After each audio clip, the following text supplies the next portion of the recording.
बिस्मिल्लाहिर्रहमानिर्रहीम। अस्सलाम वालेकुम डियर स्टूडेंट्स, हम 10th क्लास की बायोलॉजी पढ़ रहे हैं। फेफड़ों का कैंसर जो है इसके बारे में हम पढ़ेंगे। फेफड़ों का कैंसर यानी लंग कैंसर के बारे में हम पढ़ेंगे। लंग कैंसर क्या होता है, कैंसर के बारे में हम 9th क्लास में भी पढ़ चुके हैं कि कैंसर क्या होता है।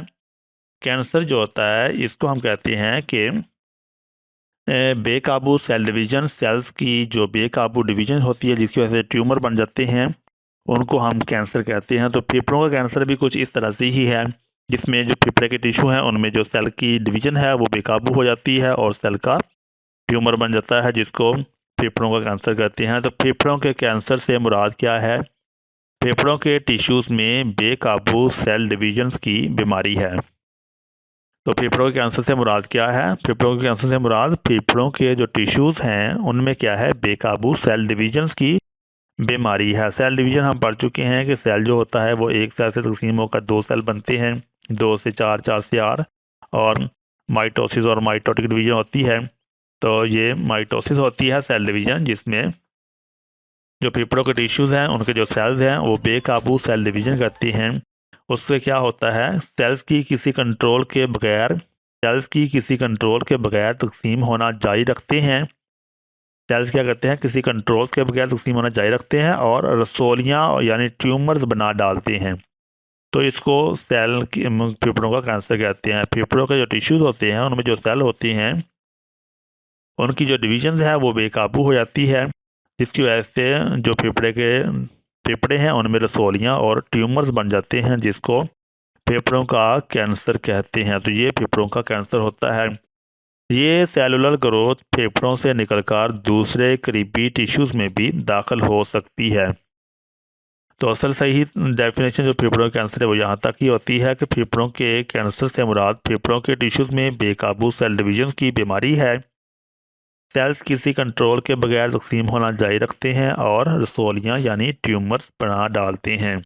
बिल्कुल इसी तरह जिस तरह डायग्राम में नज़र आ रहा है, ये फेफड़ा है, फेफड़े के अंदर क्या है, ये गोल गोल ट्यूमर्स हमें नज़र आ रहे हैं। इस तरह ट्यूमर जो हैं ये बन जाते हैं, और ये ट्यूमर जो होते हैं इनको फेफड़ों का कैंसर कहते हैं। ये सेल्स की जो टिश्यूज़ हैं, फेफड़ों के जो टिश्यूज़ हैं उनकी जो सेल्स हैं उनकी जो डिवीज़न है वो बेकाबू हो जाती है, और बेकाबू जो सेल की डिवीज़न होती है उसकी वजह से ये ट्यूमर्स बन जाते हैं, इसको रसोलियाँ बोलते हैं। ये रसोलियाँ कहलाती हैं, और ये रसोलियाँ सेल्स की बेकाबू सेल डिवीजन की वजह से बनती हैं। इसको लंग कैंसर बोलते हैं। तो इस तरह लंग कैंसर फेफड़ों के अंदर वाक़या हो जाता है।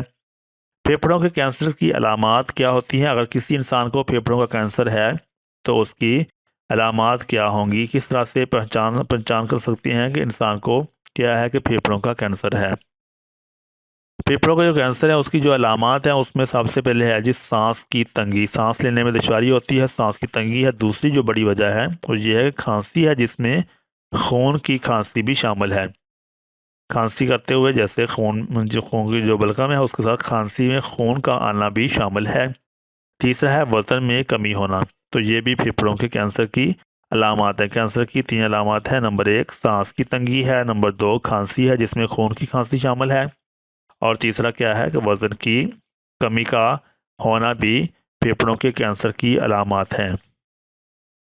फेफड़ों के कैंसर की वजह क्या होती है? कैंसर की जो वजह होती है वो कार्सिनोजेंस होते हैं, यानी ऐसे केमिकल जो कैंसर की बायस बनते हैं, कार्सिनोजेंस कहलाते हैं। तो फेफड़ों के कैंसर की वजह क्या है? किसी भी कैंसर की जो बड़ी वजह कार्सिनोजेंस होते हैं। किसी भी कैंसर की बड़ी वजह क्या होते हैं? कार्सिनोजेंस होते हैं।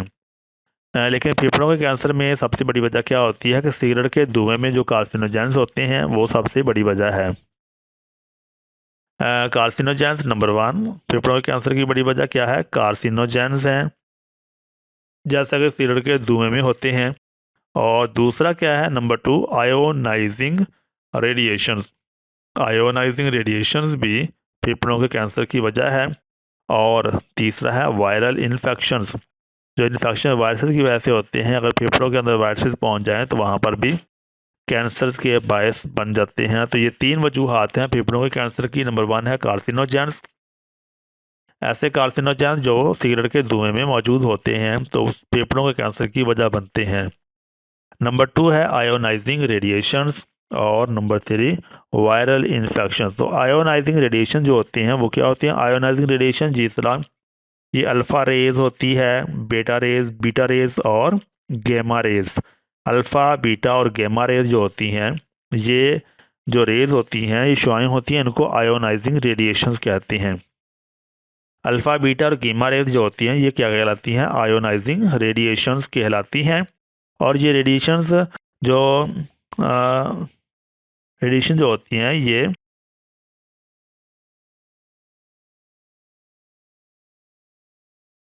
मुख्तलिफ, जैसे यूरेनियम होता है, यूरेनियम यूरेनियम वगैरह से ये शुआएं खारिज होती हैं, तो आयोनाइजिंग रेडिएशन कहलाती हैं। अल्फ़ा, बीटा और गेमा रेज जो होती हैं, ये आयोनाइजिंग रेडिएशन कहलाती हैं। ये यूरेनियम जैसे जो एलिमेंट्स होते हैं उनसे ये खारिज होती हैं, तो उनसे भी कैंसर होता है। तंबाकूनोशी ना करने वालों में फेफड़ों के कैंसर का खतरा बहुत कम होता है। तो ये बात बहुत अहम है, तंबाकूनोशी ना करने वालों में फेफड़ों के जो कैंसर है उसका खतरा बहुत कम होता है। सिगरेट के धुएं में 50 से ज़्यादा ऐसे कार्सिनोजेंस मौजूद हैं जिनकी पहचान हो चुकी है। तो इससे साफ ज़ाहिर होता है कि जो फेफड़ों का कैंसर है वो तंबाकूनोशी से होता है। जो तंबाकूनोशी नहीं करते उनको फेफड़ों के कैंसर का जो खतरा है वो कम होता है।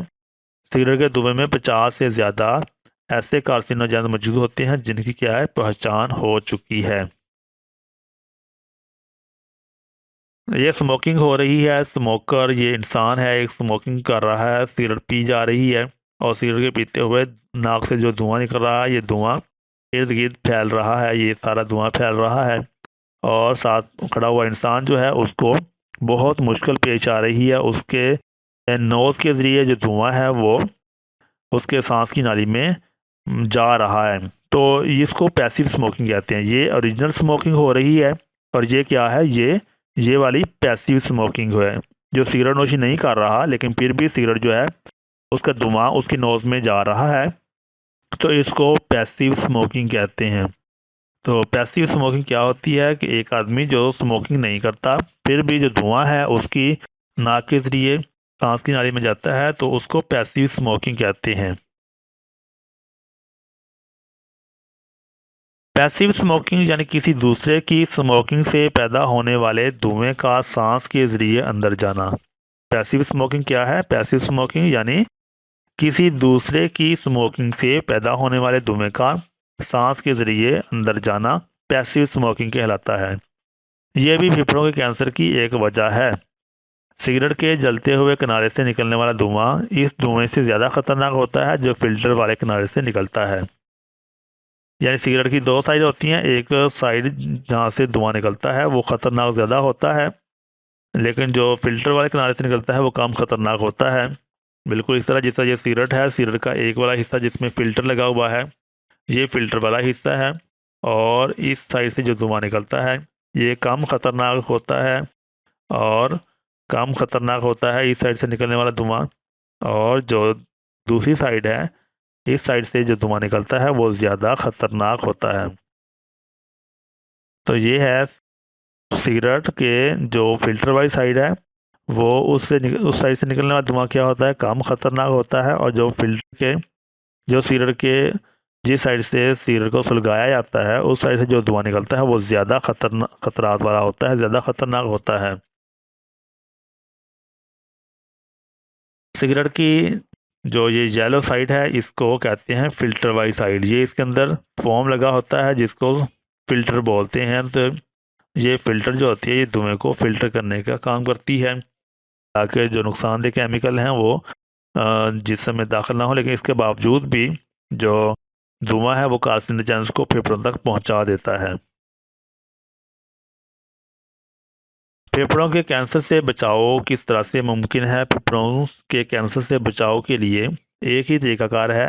वो क्या है? फेफड़ों के कैंसर से बचाव के लिए इब्तदाई मंजिल जो है वो स्मोकिंग का खात्मा होता है। यानी स्मोकिंग का जो खात्मा है वो स्मोकिंग को छोड़ दिया जाए तो फेफड़ों के कैंसर से बचा जा सकता है। आलमी अदारा सेहत वर्ल्ड हेल्थ ऑर्गेनाइजेशन ने हुकूमतों को तंबाकू के इश्तिहारात बंद करने का कहा है ताकि नौजवानों को स्मोकिंग इख्तियार करने से बचाया जा सके। तो ये है फेफड़ों के कैंसर से बचाव की क्या तरकीब है फेफड़ों से कैंसर से बचाव की, एक ही तरकीब है, वो ये है कि स्मोकिंग का खात्मा किया जाए। फेफड़ों के कैंसर से बचाव के लिए एक इब्तदाई मंजर वो ये है कि स्मोकिंग का जो अमल है उसको ख़त्म किया जाए। आलमी अदारा से जिसको वर्ल्ड हेल्थ ऑर्गेनाइजेशन बोलते हैं, वर्ल्ड हेल्थ ऑर्गेनाइजेशन, तो ये WHO पेपर में आ जाता है कि WHO से क्या मुराद है। तो WHO से मुराद होता है वर्ल्ड हेल्थ ऑर्गेनाइजेशन ने क्या किया है, हुकूमतों को तंबाकू के इश्तिहारात बंद करने का कहा है ताकि नौजवानों को स्मोकिंग इख्तियार करने से बचाया जा सके। तो ये था फेफड़ों के कैंसर के बारे में हमने पढ़ा। उम्मीद है कि जो हमने पढ़ा है वो आपको समझ में आ गया होगा। बहुत ही आसान सा ये आर्टिकल था। अपना बहुत सारा ख्याल रखिएगा। अल्लाह ताला हम सबका हामी नासर हो। अल्लाह हाफिज़।